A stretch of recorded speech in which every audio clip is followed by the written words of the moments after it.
మత్తయి సువార్త 16వ అధ్యాయము 24, 26 వచనాలు.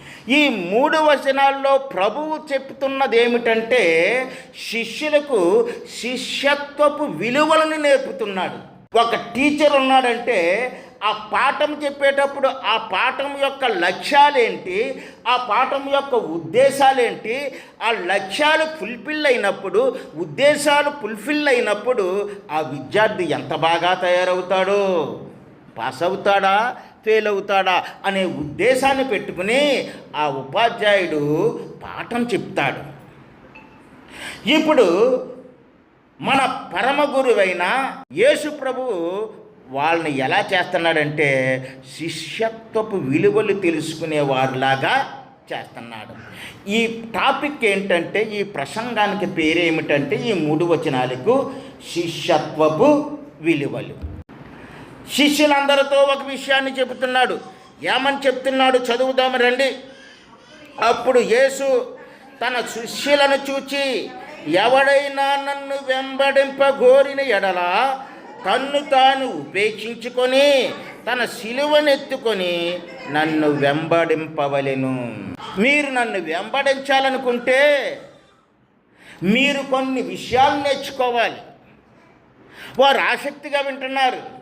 మీ వలే వారు చెవులు ప్రభువు మీద పెట్టారు. వారు వింటున్నారు. వింటున్నప్పుడు ఆయన ఆ విలువల్ని ఒక్కొక్కటి వివరించి చెబుతున్నాడు. అందులో మనకు 3 పాయింట్లు కనపడతాయి. ఒకటేమిటంటే ఉపేక్షించుకోవాలి. ఒకటేంటండి, దీన్నే ఇంగ్లీష్లో డినై హిమ్సెల్ఫ్.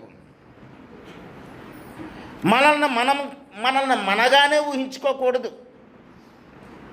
ప్రభు ఉన్నాడనుకో, ఆ ప్రభు ఎదుట మనం ఉన్నామనుకో, ప్రభువా నువ్వేటి నేనేటి, నువ్వు పరిశుద్ధుడివి నేను పాపిని, నువ్వు అనంత జ్ఞానివి నేను ఏమీ లేను అని ఉపేక్షించుకోవటం. ఈ ఉపేక్షించుకోవటం అనేది మనకు కావాలి. ప్రభువును వెంబడించడానికి మనం ఎందుకు వస్తామండి? సాధారణంగానే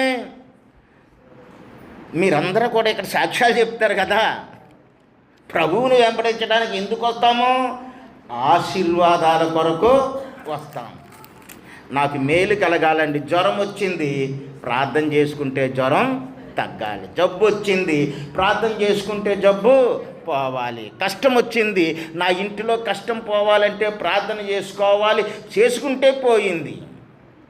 మరి ఈ ఆశీర్వాదాలు మేలు కొరకే నువ్వు వస్తే నువ్వు ఎలాంటి విశ్వాసం అంటే గాలి బుడగ విశ్వాసివి. ఎలాంటి విశ్వాసివి? గాలి బుడగ విశ్వాసి. ఇది ఎప్పటికన్నా పేలుతుంది. గాలి బుడగ ఎప్పటికన్నా టప్ అంటుంది. దేవుడు మనకి ఆశీర్వాదాలు ఎలాగ ఇస్తాడు, మేలులు ఎలాగ ఇస్తాడు. ఆ మేలులు ఆశీర్వాదాలకే కాదు, ఆయన ఇచ్చిన గొప్ప రక్షణ కొరకు, నిత్య జీవన కొరకు మనము ఆయన దగ్గర, ఆయన ఇచ్చే రక్షణ కావాలా మనకి. అది ముఖ్యం. ఈ పాపంలో పడి నశించిపోయే వాళ్ళు నరకములో ఉంటారు. నీవైతే అబ్రహాము రొమ్మును ఉంటావు, అనగా పరదేశులో ఉంటావు. కాబట్టి ఇక్కడ మనం ఏం చేయాలంటే ఉపేక్షించుకోవాలి. ఉపేక్షించుకోవటం అంటే అర్థం ఏమిటో తెలుసా అండి? మనకి కొన్ని ఇష్టాలు ఉంటాయి, ఆ ఇష్టాలు వదిలిపెట్టేయాలి. డాక్టర్ దగ్గరికి వెళ్ళామనుకో, షుగర్ పేషెంట్, నీకు స్వీట్లు ఇష్టం కదా, వదిలేయి అంటాడు. ఉపేక్షించుకోవాలి. బీపీ ఉన్నవాడికి ఆవకాయ ఇష్టం, ఆవకాయ చూస్తే వాడికి నోరు ఉడుతుంది. డాక్టర్ దగ్గరికి వెళ్ళామనుకో, వదిలేయి, ఉపేక్షించుకో, అంతే కదా. ఇప్పుడు మనకు కొన్ని కోరికలు ఉన్నాయి, ఇష్టాలున్నాయి, సుఖాలున్నాయి, సౌకర్యాలున్నాయి. వీటినన్నిటినీ కూడా మనం ఏం చేయాలంటే ప్రభువు కొరకు వదిలిపెట్టుకోవాలి. ఇదే ఉపేక్షించుకోవటం. దేవునికి మహిమ కలుగును గాక. ఇదే ఉపేక్షించుకోవటం అంటే మనం వదులుకోవాలి వాటిని. మనం ఏమనుకోవాలంటే, నేను కోరుకునే దానికంటే నా ప్రభువు కోరుకునేదే నాకు ముఖ్యం. ఈరోజు వాక్యం వింటున్న నువ్వు ఈ మాట నీ మనసులో స్థిరపరుచుకుని వెళ్ళగలిగితే ప్రభువు నీ వెనకే ఉంటాడు. దావీదు ఉన్నాడు. దావీదుని దేవుడు ఏమన్నాడంటే నా హృదయానుసారుడు అన్నాడు. మోసే ఉన్నాడు. మోసేని దేవుడు ఏమన్నాడంటే నా ఇల్లంతటిలో నమ్మకమైన వాడు అన్నాడు. అపోస్తులుడైన పౌలు ఏమన్నాడో తెలుసా అండి? అపోస్తులుడైన పౌలు బ్రతుకుట క్రీస్తే మరి మనం అనగలమా? ప్రభు కొరకు నేను ఎన్ని బాధలన్నా పడతానండి, ప్రభు కొరకు నేను పడి చచ్చిపోతానండి, నేను దొర్లేస్తానండి, ఇది కాదు. అపోస్తులుడైన పౌలు బ్రతుకుట క్రీస్తే చావైతే లాభము. అది తృణీకరించుకోవటం, మనల్ని మనం ఉపేక్షించుకోవటం. ఇక రెండవదిగా చూస్తే చూడండి, అక్కడే ఉంది. రెండవది చూస్తే సిలువనెత్తుకోవాలి. ఏం చేయాలండి? మొదటగా నిన్ను నువ్వు ఉపేక్షించుకో. రెండవదిగా ఏంటంటే సిలువను ఎత్తుకో. కొన్ని సంఘాల్లో ఊరేగింపు చేస్తారు ఈస్టర్కి, గుడ్ ఫ్రైడేకి. పెద్ద సిలువ ఒకటి పెట్టి ఒక అబ్బాయితో భుజం మీద పెట్టి లాగించి వెనకాల కొరడాలతో కొట్టేంతారు. ప్రభు అలాంటి సిలువను నిన్ను అడగట్లేదు.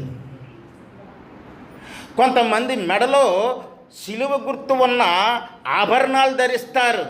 గుండెల మీద, నా గుండెల మీద సిలువ ఉందంటే నేను దేవునికి చెందిన వారిని అనే ఆ స్పృహ కలిగించటానికి, ఆ ఉద్దేశం వెళ్ళపరచటానికి దేవుడు నిన్ను అది కూడా కోరట్లేదు. ఏమంటున్నాడంటే దేవుడు నీ మెడలో కాదు కానీ సిలువ నీ గుండెల్లో ఉండాలి. దేవునికి స్తోత్రము కలుగును గాక. సిలువ ఎందులో ఉండాలండి? నీ గుండెల్లో. నువ్వు వేసుకున్న చైనికి కాదు.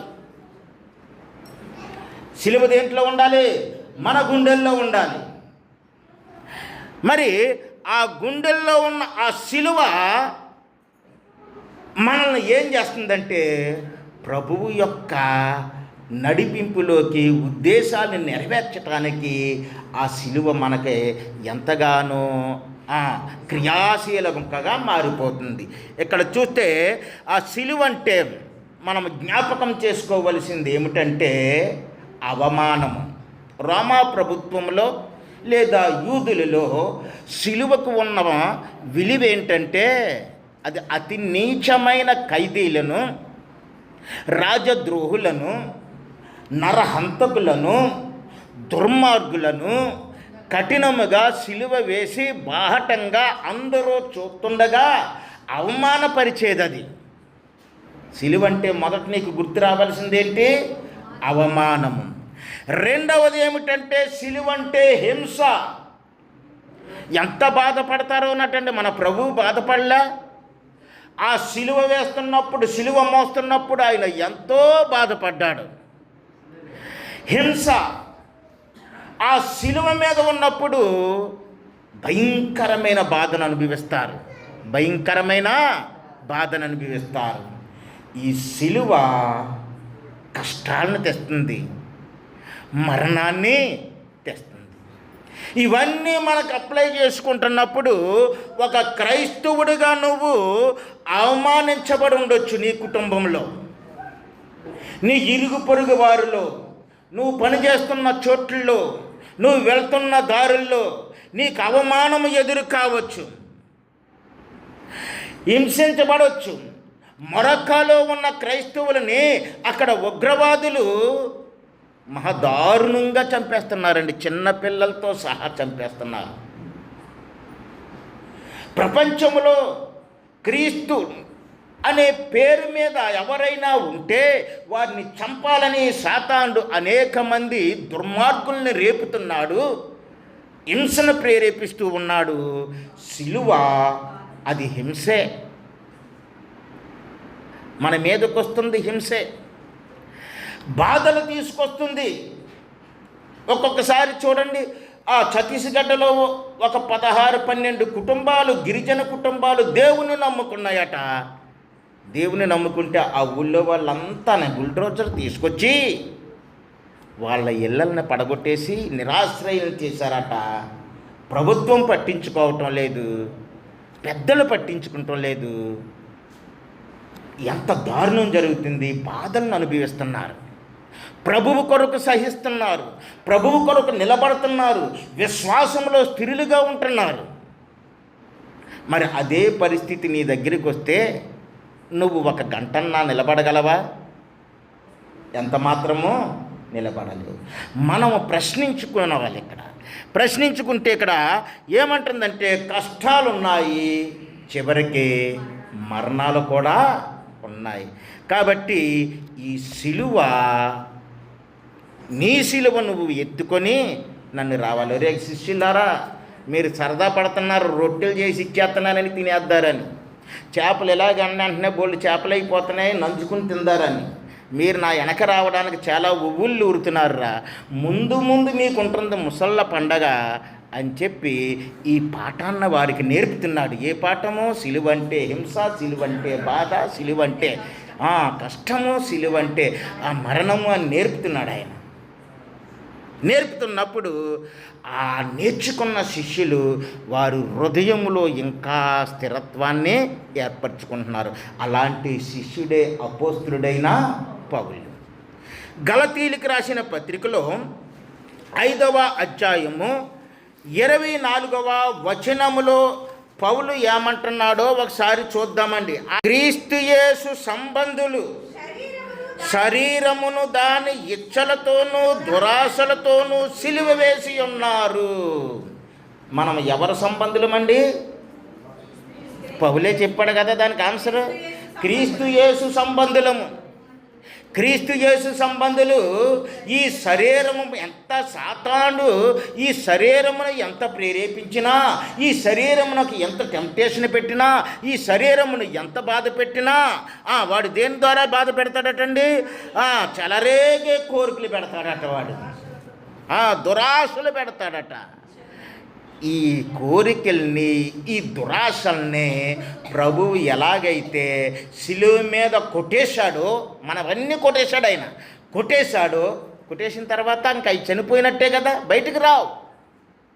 కొట్టేశాడు.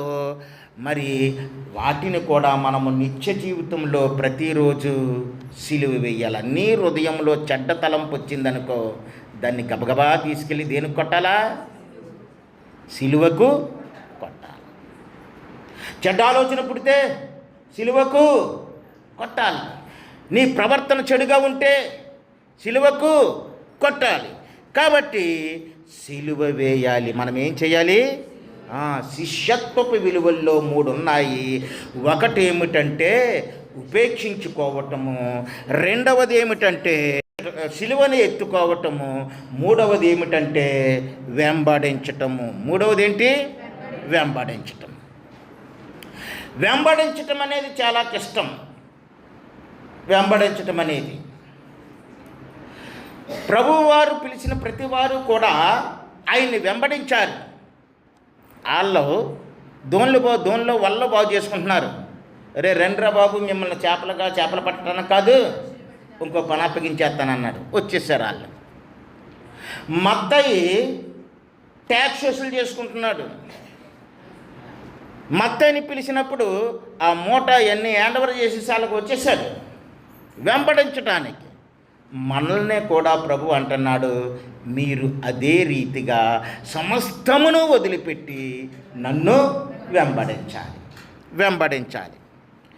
నాగాలాండ్లో అప్పుడు అస్సాము నాగాలాండ్ కలిసి ఉండేవి. ఇప్పుడు డివిజన్ అయిన తర్వాత అస్సాం అయింది, నాగాలాండ్ అయింది. నాగాలాండ్లో ట్రైబల్ తెగ ఒకటి ఉంటుంది. ట్రైబ్స్ అంటారు వాళ్ళని, అంటే గిరిజనులు. ఒక మిషనరీ నాగాలాండ్ వెళ్ళి అక్కడ వారికి క్రీస్తు యొక్క సువార్తను బోధిస్తే అందులో ఒక కుటుంబము, ఆ కుటుంబం యొక్క పెద్ద హృదయాన్ని, భార్య హృదయాన్ని దేవుడు తెరిచేశాడు. లూదియా హృదయాన్ని తెరిచినట్టు. మీ హృదయాలు అలాగే కూడా ఒక్కొక్కసారి తెరవబడి ఉంటాయి. మీరు కూడా అలాంటి వాళ్ళే. తెరిచినప్పుడు ఆ కుటుంబము ప్రభువు యందు విశ్వాసం ఉంచింది, వాక్యములో స్థిరపడింది, విశ్వాసంలో స్థిరపడింది. చెదరక బెదరక ప్రభువు ప్రార్థన చేసుకుంటుంది, నమ్ముకుంటుంది. ఇంకా తొట్టిల్లకుండా ఉంది. తొట్టిల్లకుండా ఉంటే ఈ విషయం ఎవరికి తెలిసింది? ఆ ట్రైబల్ నాయకుడికి తెలిసింది, లీడర్కి. ఒక పెద్ద మీటింగ్ పెట్టాడు. ఒరే వాళ్ళ కుటుంబాన్ని అంతా లాక్కురండ్రా, ఈరోజు వాళ్ళు పని చూసేద్దాం. ఆ కుటుంబాన్ని అంతా లాక్కొచ్చారు. లాక్కొచ్చిన తర్వాత ఆ ట్రైబల్ నాయకుడు అంటున్నాడు, రే కుర్రాడా, నీకు ఎవడో వచ్చి సువార్త చెప్పాడు, యేసు ప్రభు గురించి చెప్పాడు. యేసు యేసు యేసు అని నువ్వు ఒక్కడే అంటున్నావు. మన గూడెంలో వాళ్ళు ఎవరు కూడా ఆ మాట పలకట్లేదు. నువ్వు యేసులో ఉన్న విశ్వాసం నుండి పక్కకు వచ్చేస్తావా, లేకపోతే నీ భార్యని చంపేయమంటావా అన్నాడు. ఈయన అన్నాడు, మీరు చంపేసుకుంటే చంపేసుకోండి, నేను వెనక్కే రాను. No turning back. I have decided, no turning back. నేను వెనక్కే రాను. ఆ ట్రైబల్ నాయకుడు సైగ చేశాడు. బాణం వదలబడింది. ఆమె కుప్పకూలిపోయింది భార్య. ఇలాగన్నా మారలేదు ఈడని చెప్పి కడుపున పుట్టిన బిడ్డడున్నాడు, వాణ్ణి తీసుకొచ్చారు. నువ్వు మారకపోతే, యేసును వదలకపోతే ఇదిగో నీ కొడుకు చావుని చూస్తావు. చెప్పు, నాకు యేసు వద్దని చెప్పంటే ఈడన్నాడు, I have no turning back అన్నాడు. I decided.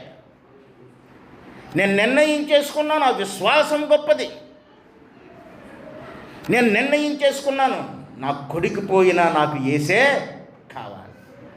ఎంత గొప్ప విశ్వాసం. సైగ చేశాడు. మరొక బాణం వచ్చి కొడుకుని తాకింది. కొడుకు కుప్పకూలి పోయాడు. ఇప్పుడు ఆఖరిగా ఎవరున్నారంటే ఈ అబ్బాయి ఉన్నాడు. అందరిలోనే నిలబెట్టాడు. నీ ప్రాణాలన్నా దక్కించుకోరా, మరొక పెళ్లి చేసుకుంది కానీ, ఇంకొక కొడుకును కనుక్కుంది కానీ, నువ్వన్నా బ్రతుకుతావు. ఎన్నో ప్రలోభాలు పెట్టారు.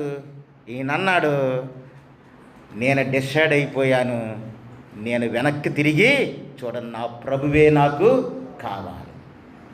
చివరికి అతన్నే కూడా చంపేశారు. అతన్ని చంపేస్తున్నప్పుడు ఆయన ఏం మాట్లాడాడంటే, ఐ హ్యావ్ డిసైడెడ్. ఆ అబ్బాయి ఏం మాట్లాడాడు? I have decided, no turning back. I have decided, no turning back. అప్పుడు ఆ గ్రామ పెద్దకి లేదా ఆ తెగ నాయకుడికి ఆశ్చర్యం అనిపించింది. భార్య చచ్చిపోతే మారలేదు, బిడ్డ చచ్చిపోతే మారలేదు, నీకు చావు అవుతుందంటే మారలేదు. ఏమిటి యేసు ప్రభువులో ఉన్న గొప్పతనము అని ఆలోచించి ఆ యేసు గురించి తెలుసుకొని యేసుని విశ్వసించి ఆ తెగ నాయకుడే ఏమైపోయాడు? కుటుంబంతో సహా మారిపోయాడు. ఆ తెగంతా మారిపోయింది. దేవునికి స్తోత్రం కలుగును గాక. ఇప్పుడు కొన్నాళ్ళయింది. అక్కడికి ఒక మిషనరీ వచ్చాడు, అమెరికన్ మిషనరీ. వాళ్ళు వచ్చినప్పుడు సాక్ష్యం చెప్తున్నారు. మీరందరూ ఎలా మారారంటే, ఈ సాక్ష్యం చెప్పి ఆయన భార్య కొరకు, బిడ్డ కొరకు, ఆయన కొరకు కూడా ఏమి ఆలోచించకుండా ఈ మాటలే పలికాడండి. I have decided, no turning back. ఇప్పుడు ఈ మిషనరీ మ్యూజిషియన్ కూడా ఆయన ఒక పాట కట్టాడు. I have decided to no turning back, no turning back, no turning back. నిర్ణయించుకున్నాను. నా విశ్వాసము గొప్పది. ఇప్పుడు ఆ నాగాలాండ్లో 90% క్రైస్తవులు ఉంటారండి. 90% క్రైస్తవులు ఉంటారు. సరే, మరి ఇక్కడ చూస్తే 25వ వచనములోనికి వచ్చి మనం ముందుకెళ్ళిపోదాం. తన ప్రాణమును రక్షించుకోరువాడు దానిని పోగొట్టుకొనును, నా నిమిత్తము తన ప్రాణమును పోగొట్టుకుని వాడు దానిని దక్కించుకొనును. ఒక మనుషుడు లోకమంతయు సంపాదించుకొని తన ప్రాణమును పోగొట్టుకుంటే అతనికేమి ఇయ్యగలడు అన్నాడు. ఈ ట్రైబల్ ఈ ఈ కుర్రవాడు విశ్వాసి విషయం చూస్తే ఈ వాక్యం చాలా సత్యమైనది. యేసుప్రభు వారు ఒక సంఘటన గుర్తు చేస్తారు. ఎవడో ఒక ధనవంతుడు తెగ సంపాదించుకున్నాడు, కొట్లు కట్టుకున్నాడు, పోగు చేసుకొని ఆయన అంటున్నాడు, నా ప్రాణమా తినుము, తాగుము, సుఖించుము, సంతోషించుము, ఈ పాఠాలన్నీ ఒళ్ళెంతనాడు. ఆ రాత్రి అక్కడికి ఏమొచ్చింది, ఒక కాల్ వచ్చింది, నువ్వు రా, నీ టైం అయిపోయింది, నువ్వు రక్షింపబడతావని నీకు టైం ఇచ్చాను, ప్రభు వైపు చూస్తావని నీకు టైం ఇచ్చాను, నీకు రక్షణ ఇవ్వడానికి నీకు ఎంతో అవకాశం ఇచ్చాను, వాటిని అన్నిటినీ నిరర్ధకం చేసుకొని నువ్వు వ్యర్థమైన వాటిల్లో జీవించావు, అన్నీ సంపాదించుకున్నావు, అవన్నీ ఎక్కడే ఉండిపోతాయి, దానివల్ల నీ ప్రాణానికి వచ్చిన ఉపయోగం ఏముంది? ముగింపు. అది కూడా మనకి వర్తించుకోవాలి.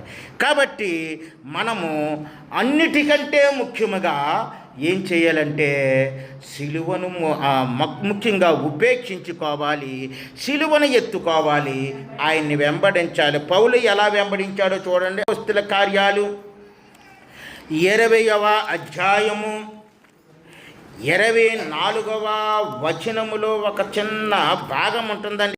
అయితే దేవుని కృపాసువార్తను గురించి సాక్ష్యం ఇచ్చుటకు సాక్షి నా పరుగును నేను ప్రభువైన యేసు వలన పొందిన పరిచర్యను తుదముట్టించవలెనని అక్కడ ఆగుదాం. ప్రభువు మనకు కొన్ని పనులు ఇచ్చాడు. ఈ పనులు మీరు చేస్తున్నారా? ఏమిచ్చాడు అక్కడ పనులు? సువార్త గురించి సాక్ష్యం చెప్పాలి. నువ్వు పాస్టర్ గారిలాగా వెళ్ళి వాక్యం చెప్పే అక్కర్లేదు, నీ సాక్ష్యమే చాలు ఇతరులకి. అదే పెద్ద గుణపాఠం అవుతుంది వాళ్ళకి. సాక్ష్యం. అలాగే ప్రభు పరిచర్యను కూడా అప్పగించాడు. ఆ పరిచర్య నమ్మకముగా చేయాలని ఆయన అనుకుని ఏమంటున్నాడు? నా ప్రాణమును నాకెంత మాత్రమును ప్రియమైనదిగా ఎంచుకొనలేదు. నా ప్రాణమును. పౌలు దిస్ లైఫ్ ఈజ్ వేస్ట్ అనుకున్నాడంతే. ఎవరి ముందు? ప్రభువు ముందు. ఆ ప్రాణము. కాబట్టి ప్రియమైన విశ్వాసులారా, మనము శిష్యులం అవ్వాలంటే మనము మూడిటిని నేర్చుకోవాలి. ఒకటేంటి? మనల్ని మనం ఉపేక్షించుకోవాలంటే మన కోరికలన్నిటినీ, వ్యర్థమైన కోరికలని విడిచిపెట్టేయాలి. రెండవది ఏంటి? ప్రభువు సిలువను ఎత్తుకోవాలి. మనకు అవమానాలు ఉంటాయి, నిందలు ఉంటాయి, భరించాలి ప్రభువు కొరకు. మూడవది ఏమిటంటే ఆయన్ని ఫాలో కావాలి, ఆయన్ని వెంబడించాలి.